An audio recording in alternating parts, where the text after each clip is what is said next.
If we want to clear the right pyramid, favorite angle of Opers. First, tuck yourself into this corner and aim at this spot.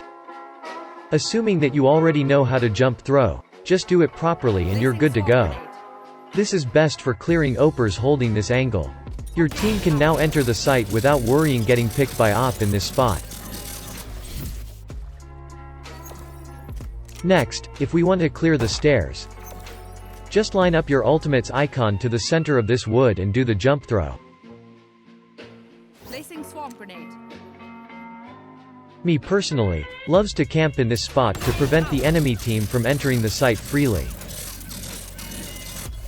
Now, if we want to clear this spot behind this boxes, just aim at this spot and again just jump throw. Placing swarm grenade. Sometimes, people want to hide in this boxes, so here is just one of ways of clearing it. I just thought this might be useful in one of your matches in this map. If it's post-plant and you think the enemy will now go to tap or defuse the spike, just line up this horizontal line to this edge and jump throw.